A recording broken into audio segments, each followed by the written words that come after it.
오늘도 클릭해주셔서 감사합니다. 구독과 좋아요 부탁드립니다.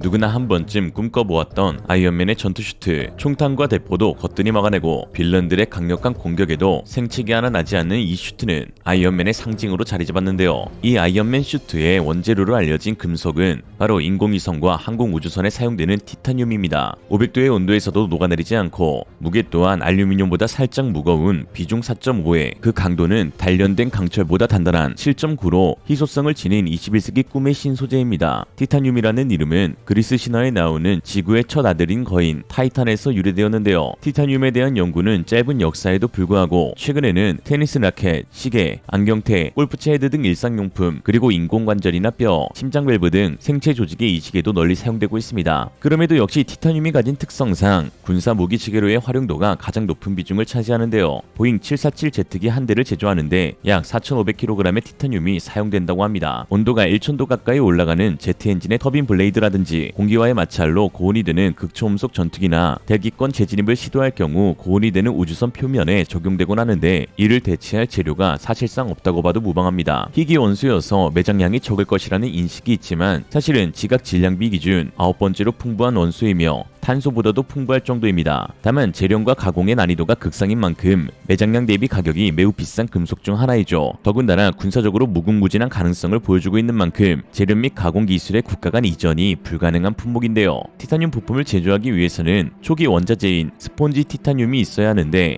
60년 전에 티타늄의 제조 기술이 개발되었지만 현재까지 오직 미국, 러시아, 일본, 중국 등 4개국만 기술을 보유한 채 기술 이전은 거부하고 있었습니다. 티타늄이 갖는 특성이 역설적으로 티타늄 기술 이전 제한을 가져온 것이죠. 그러나 이 시장의 후발주자였던 한국은 결국 끝내 대형 사고를 쳤습니다. 2009년 스펀지 티타늄의 국산화에 성공한 데 이어 2013년에는 고순도 티타늄 재생 기술을 세계 최초로 개발에 성공한 것인데요. 당시 한국재료원 이동원 박사는 국내 최초로 100kg급의 스펀지 티타늄 제조에 성공했다고 발표하였는데 당시 티타늄 스펀지 생산 기술의 확보는 티타늄 금속 원자재 생산을 위한 가장 첫 번째 단계의 기술이라는 점에서 그 파급 효과는 매우 컸습니다. 또한 한국생산기술연구원 문병문 박사팀이 고순도 티타늄 재생 기술을 개발하였는데 저순도 티타늄 재생 기술은 일본엔 있었지만 고순도 티타늄 재생 기술은 한국이 세계 최초의 성공이었습니다. 지금까지 사용되던 전기저항열의 티타늄을 녹이는 방식 대신 전자기 유도법을 통해 녹이고 연속 작업이 가능하도록 해 생산 원가도 50% 정도로 낮출 수 있었는데요. 그러나 이러한 세계 최고 수준의 티타늄 가공 기술력이 있어도 한국은 지금까지도 국내 수요의 전량을 해외에서 수입해왔습니다. 한국이 가진 기술을 접목시킬 티타늄 원자재가 한국에서는 나오지 않았기 때문이죠. 2014년 강원도 양양에서 티타늄 광산이 발견되기도 하였지만 매장량이 적어 채산성이 낮다는 평가를 받았고 중국산 티타늄의 가격 폭락으로 인해 생산보다 수입이 더 이득이었던 처지였습니다. 그런데 이런 상황 가운데 최근 2023년 1월 16일 놀라운 소식이 전해졌습니다. 한국에 대규모 티타늄 광맥이 발견된 것인데요. 바로 강원도 태백과 삼척, 경북 봉화로 걸쳐있는 산맥입니다. 그동안 티타늄이 매장되어 있다는 것까지는 확인이 되었기에 지난 3년간 탐사 조사를 진행해왔었는데요. 초기에 추정된 합계 자원량은 8,508만 4,246톤이었지만 정작 속을 들여다보니 대반전이 숨겨져 있었는데 한국지질자원연구원은 예비 탐사 결과 현재까지 총 2억 2천만 톤 규모의 티타늄 광맥을 확인했다고 밝혔습니다. 앞으로 광물가치 평가 작업을 비롯한 초기 조사를 2025년까지 진행할 예정으로 매장량은 더욱 늘어날 수도 있는 것인데요. 유럽 최대의 티타늄 광산으로 평가받고 있는 노르웨이 텔르즈마인에는 3억 톤의 티타늄 원석이 매장되어 있으니 한국의 태백 티타늄 광맥은 가히 세계 최대 규모라고 해도 과언이 아닙니다. 가공 방식에 따른 단가는 상이하겠지만 대략적인 추정액은 1,389조 원으로 알려져 있죠. 일각에서는 한국이 티타늄 재련 기술이 없어서 원석에서 티타늄을 재련하는 기술 확보와 시설 확보로 상당히 오랜 시간이 요구된다고 하는데요. 그러나 영풍재련소 산하연구소 문남일 전무는 오히려 재련은 순도를 높이는 작업이지 특별한 다른 기술은 아니라며 태백에 매장된 티타늄 원석 순도가 높으면 경제적 효과가 클 것이다라고 하였습니다. 현재까지 알려진 바에 따르면 태백산맥의 이산화티타늄의 평균 품위는 6.95%에서 9.1%에 이르는데요. 통상적으로 3% 이상의 품위와 5천만 톤 이상의 매장량을 지닌 광산을 두고 생산성이 있다고 평가하는 것으로 알려져 한국 태백산맥 전반에 걸친 티타늄은 그 가치가 상당할 것으로 보입니다. 매장된 티타늄을 채광해 성광, 재련 과정을 거치면 실제량은 9%대로 줄어들지만 원료 1, 2차 소재 등 한국의 연간 수입량을 고려하면 최대 100년치 자급 사용량을 얻을 수 있는 셈입니다.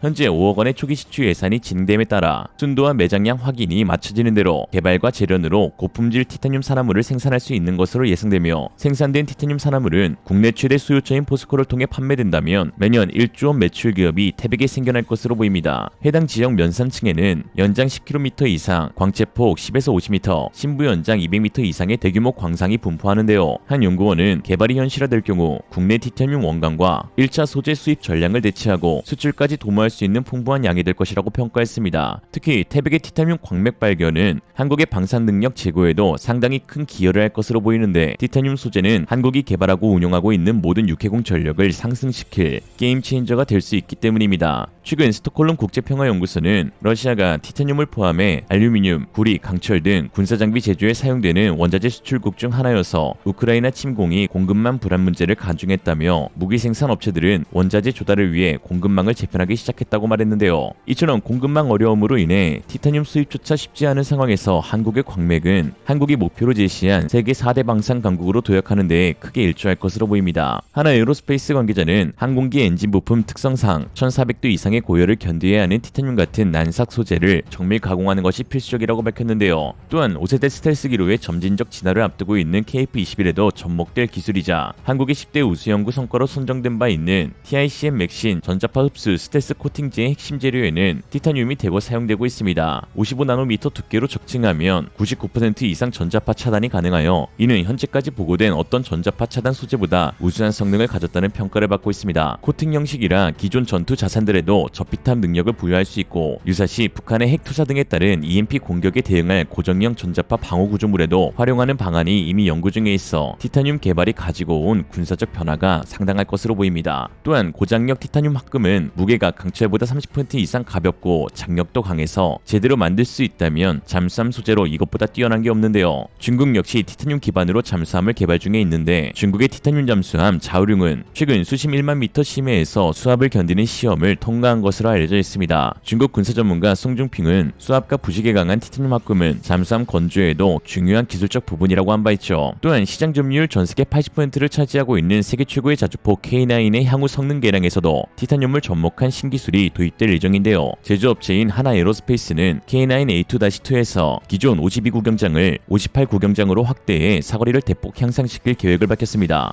이 포신에 티타늄이 사용되죠. 구경장은 포신 길이를 구경으로 나눈 값으로 현재 K9에 적용된 52구경장의 포신 길이를 더 늘리게 되면 사거리가 70km까지 연장이 가능하고, 여기에 유도 신관이 장착된 랩탄을 사용할 경우 최대 130km까지 긴 사거리를 확보할 수 있어 전장의 우위를 가져올 핵심 기술로 불리는데요. 그러나 58구경장으로 확대하기 위해서는 더 많은 장약을 투입해야 하는데, 이에 포신의 온도가 과열될 수 있고 그에 따라 사격의 정확성이 저하되는 등 기타 여러 문제가 야기될 수 있어 그 해결책으로 티타늄 소재가 주목받고 있는 것입니다. 티타늄으로 제작된 포신은 내구성, 정확도, 중량, 안전성, 그리고 화력에도 영향을 끼칠 수 있는데요. 실제로 포병 교범상의 지속 사격 가능 시간은 포신 온도 경보등이 뜰 때까지인 바, 포신이 견딜 수만 있다면 지속 사격 가능 시간 또한 연장되어 화력을 극대화할 수 있습니다. 이에 고운에 특기 강한 티타늄 기반 포신 개발 필요성이 제기된 것이죠. 현대위안은 최근 K9 자주포용 58구경장 포신을 개발하고 있는데요. 이 포신에 티타늄과 고강도 알루미늄 등의 첨단 소재를 사용할 것으로 알려졌습니다. 즉, 한국의 티타늄 광맥 발견은 최근 급부상하고 있는 K방산에 날개를 달아줄 전망인데요.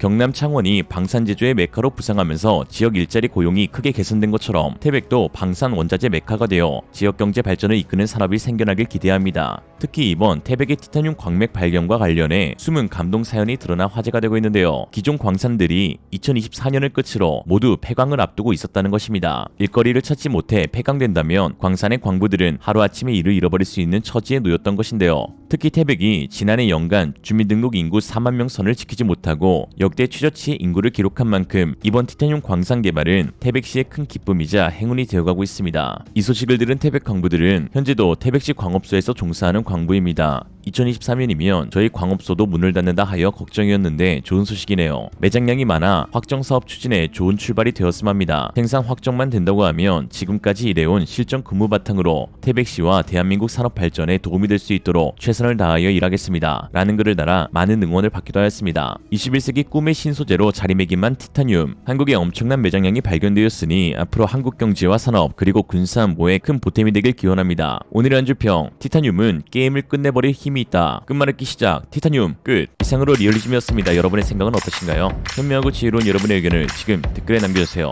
감사합니다.